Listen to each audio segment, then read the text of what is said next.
ചെറിയ ചെറിയ ആവശ്യങ്ങൾക്കൊക്കെ ഡ്രില്ലെടുത്ത് വയറൊക്കെ കണക്ട് ചെയ്ത് ഉപയോഗിക്കുക എന്നത് ഇത്തിരി മെനക്കേടുള്ള ഒരു പരിപാടിയാണ്.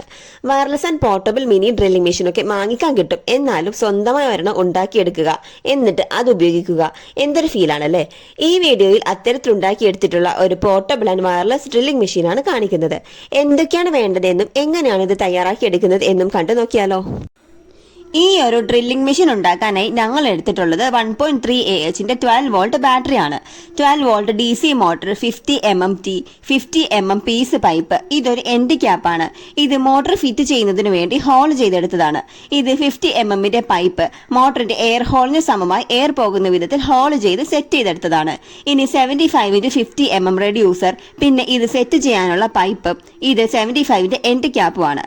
ഇതും ഒരു എൻഡ് ക്യാപ്പാണ്. ഇനി ഇത് കൺട്രോൾ ബോർഡാണ്. അതായത് ഇതിൽ നമുക്ക് DC വോൾട്ടിനെ കൺട്രോൾ ചെയ്ത് മോട്ടറിന്റെ സ്പീഡ് അഡ്ജസ്റ്റ് ചെയ്യാൻ സാധിക്കും. ഇനി വേണ്ടത് ഒരു പുഷ് സ്വിച്ച് ആണ്. പിന്നെ ഒരു DC ജാക്കും വേണം. ഒരു സ്വിച്ച് കൂടി ഇതിൽ വരുന്നുണ്ട്. അത് റൊട്ടേഷൻ സ്വിച്ച് ആണ്. മോട്ടറിന്റെ റൊട്ടേഷൻ ഡയറക്ഷൻ ചേഞ്ച് ചെയ്യാനാണ് ഇത് ഉപയോഗിക്കുന്നത്. റൈറ്റിലേക്കും ലെഫ്റ്റിലേക്കും മോട്ടർ നമുക്ക് കറക്കാൻ സാധിക്കും ഇതുണ്ടെങ്കിൽ. ഇത്രയുമാണ് നമുക്ക് വേണ്ട സാധനങ്ങൾ. ഇനി ആദ്യം നമ്മൾ മോട്ടറിനെ എൻഡ് ക്യാപ്പിലേക്ക് ഫിറ്റ് ചെയ്ത് കൊടുക്കുകയാണ്. അതിനുവേണ്ട ഹോളൊക്കെ നമ്മൾ നേരത്തെ ചെയ്തെടുത്തിട്ടുണ്ട്. ഇനി ഇത് സ്ക്രൂ ചെയ്ത് കൊടുക്കാം.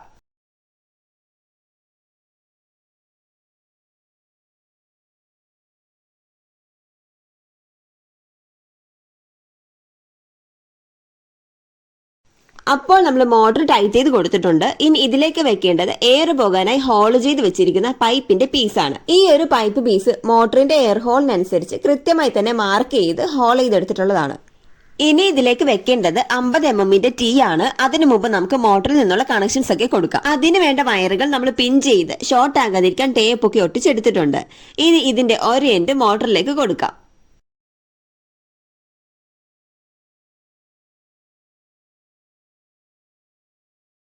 ഇനി ഈ വയറുകൾ പൈപ്പ് പീസിന്റെ ഉള്ളിലൂടെ മറുവശത്തേക്ക് എടുക്കുകയാണ്. ഇവിടെ റെഡ് വയറിൽ നിന്നും ബ്ലാക്ക് വയറിൽ നിന്നും സ്കിൻ ചെയ്ത് ഒരു പിന്ന് കൂടി നമ്മൾ എക്സ്ട്രാ കൊടുത്തിട്ടുണ്ട്. അത് എന്തിനാണെന്ന് നമുക്ക് പിന്നെ കാണാം. ഇത് റൊട്ടേഷൻ സ്വിച്ചിലേക്കുള്ള കണക്ഷൻ ആയതുകൊണ്ട് സ്വിച്ച് വെക്കുന്നതിനായി ഹോൾ ചെയ്തിട്ടുള്ള ഭാഗത്തേക്ക് കൊടുക്കുകയാണ്. ഇപ്പോൾ ഒരു സൈഡ് കഴിഞ്ഞിട്ടുണ്ട്. ഇനി ഇത് നമുക്ക് മാറ്റി വെക്കാം. ഇനി നമ്മൾ അടുത്തൊരു എൻഡ് ക്യാപ്പിലേക്ക് DC speed control module fit ചെയ്ത് കൊടുക്കാൻ പോവുകയാണ്. ഈ ഒരു മൊഡ്യൂൾ ഉപയോഗിക്കുന്നത് DC മോട്ടറിന്റെ സ്പീഡ് പൾസ് വിഡ്ത്ത് മോഡ്യൂലേഷൻ വഴി വോൾട്ടേജ് അഡ്ജസ്റ്റ് ചെയ്ത് കൺട്രോൾ ചെയ്യാനാണ്. സ്പീഡ് അഡ്ജസ്റ്റ് ചെയ്യാനായി ഇതിലൊരു നോബും കൊടുത്തിട്ടുണ്ടാവും. ഇതിന്റെ ഇൻപുട്ട് പവർ വരുന്നത് 6 വോൾട്ട് ടു 28 വോൾട്ട് ആണ്. ഇതിന്റെ ഔട്ടിൽ നിന്നും 2 കണക്ഷൻസ് എടുത്തിട്ടുണ്ട്. അതുപോലെ ഇൻപുട്ടിലേക്കുള്ള കണക്ഷൻസും കൊടുത്തിട്ടുണ്ട്. ഇതിൽ ഔട്ട് നമ്മൾ റൊട്ടേഷൻ സ്വിച്ചിലേക്കും ഇൻപുട്ട് വയറുകൾ ബാറ്ററിയിലേക്കും കൊടുക്കേണ്ടത്.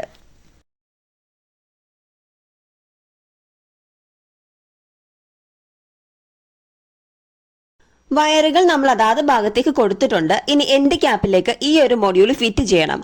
അതിനു മുമ്പായി ടീയും എൻഡ് ക്യാപ്പും തമ്മിൽ ഒരു പൈപ്പ് പീസ് ഉപയോഗിച്ച് കണക്ട് ചെയ്യുന്നുണ്ട്. ശേഷം നമുക്ക് എൻഡ് ക്യാപ്പിലേക്ക് ബോർഡ് ഫിറ്റ് ചെയ്യാം.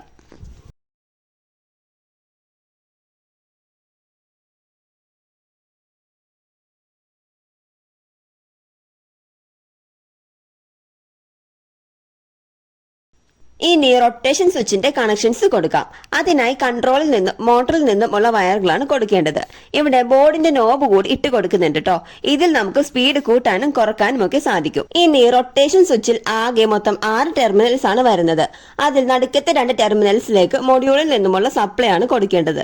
അതുപോലെ തന്നെ മോട്ടറിൽ നിന്നുള്ള പോസിറ്റീവും നെഗറ്റീവും വീഡിയോയിൽ കാണുന്നത് പോലെ മുകളിലായി അതാത് ഭാഗത്ത് കൊടുക്കുക. അതിൽ നിന്നുള്ള അടുത്ത പിൻ റൊട്ടേഷൻ സ്വിച്ചിന്റെ താഴത്തെ ടെർമിനൽസിൽ ഓപ്പോസിറ്റ് ആയി വേണം കൊടുക്കാനായിട്ട്. അതായത് ക്രോസ് ആയി വേണം കൊടുക്കാൻ. സ്വിച്ച് മുകളിലേക്ക് പ്രസ് ചെയ്യുമ്പോൾ മോട്ടോർ ക്ലോക്ക് വൈസും താഴേക്ക് പ്രസ് ചെയ്യുമ്പോൾ മോട്ടോർ ആന്റി ക്ലോക്ക് വൈസും കറങ്ങാൻ വേണ്ടിയാണ് ഇങ്ങനെ കൊടുക്കുന്നത്.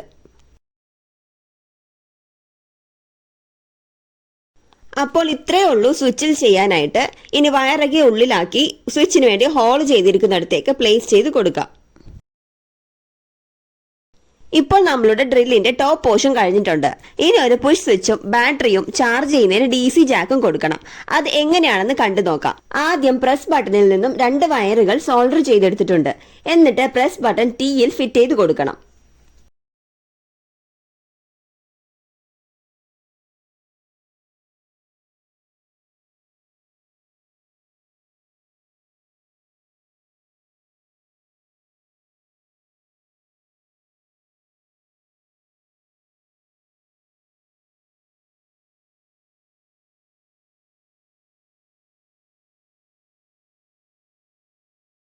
ഇനി ടീയിലേക്ക് ഒരു പൈപ്പ് പീസ് ഇതുപോലെ കട്ട് ചെയ്താണ് വെക്കേണ്ടത്. സ്വിച്ച് ഇരിക്കുന്നതിനാലാണ് ഇങ്ങനെ കട്ട് ചെയ്തേക്കുന്നത്. ഇനി ബാറ്ററിക്ക് വലിപ്പമുള്ളതുകൊണ്ട് 75x50 റെഡ്യൂസർ ആണ് വേണ്ടത്. മുമ്പ് പറഞ്ഞതുപോലെ iPowerന്റെ 12 വോൾട്ട് ബാറ്ററിയാണ് നമ്മളിവിടെ എടുക്കുന്നത്. ബാറ്ററി കവർ ചെയ്യാനായി മറ്റൊരു PVC പൈപ്പും കൊടുത്തിട്ടുണ്ട്. ലാസ്റ്റത്തെ എൻഡ് ഗ്യാപ്പിൽ DC ജാക്ക് ഫിറ്റ് ചെയ്തിട്ടുണ്ട്.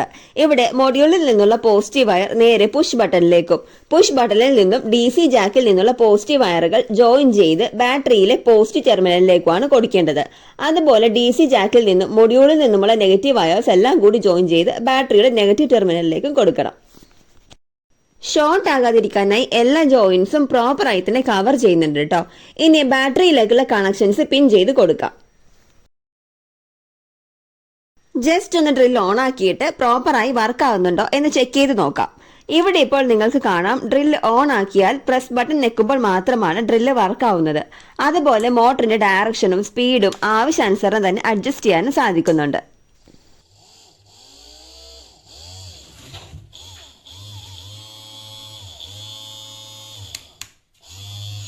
അപ്പോൾ നമ്മുടെ ഡ്രില്ല് ഇവിടെ റെഡി ആയിട്ടുണ്ട്. വളരെ ചിലവ് കുറച്ച് തന്നെ ഇതുപോലൊരു ഡ്രില്ല് ചെയ്തെടുക്കാം.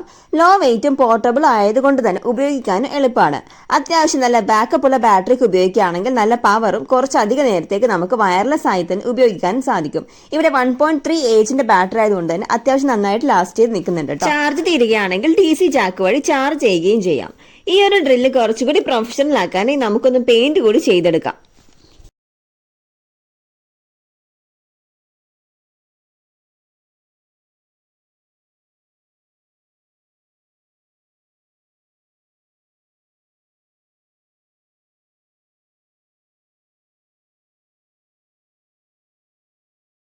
നമ്മുടെ ഹാൻഡ് മെയ്ഡ് ഡ്രില്ല് പെയിന്റ് ഒക്കെ ചെയ്ത് കുട്ടപ്പനാക്കി എടുത്തിട്ടുണ്ട്. ഈ ഒരു ഡ്രില്ല് നിങ്ങൾക്ക് ഇഷ്ടമായെന്ന് വിചാരിക്കുന്നു. ഇനി മോട്ടറിലേക്ക് ചക്ക് കണക്ട് ചെയ്യാനായി ഈ ഒരു സ്റ്റഡ് കണക്ടറാണ് എടുക്കുന്നത്.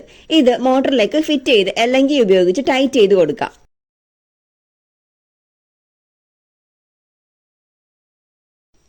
ഇനി ഇതിലേക്ക് ചക്ക് കൂടി ഫിറ്റ് ചെയ്തിട്ട് ഒന്ന് ഡ്രിൽ ചെയ്ത് നോക്കാം.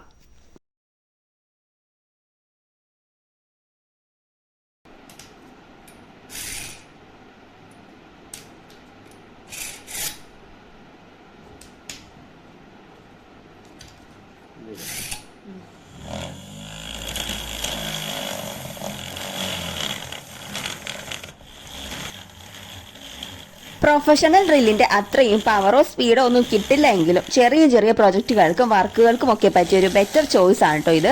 അധികം വെയിറ്റും ഇല്ലാത്തതിനാൽ പെട്ടെന്ന് തന്നെ നമ്മുടെ കാര്യങ്ങളൊക്കെ ചെയ്തെടുക്കാനും സാധിക്കും.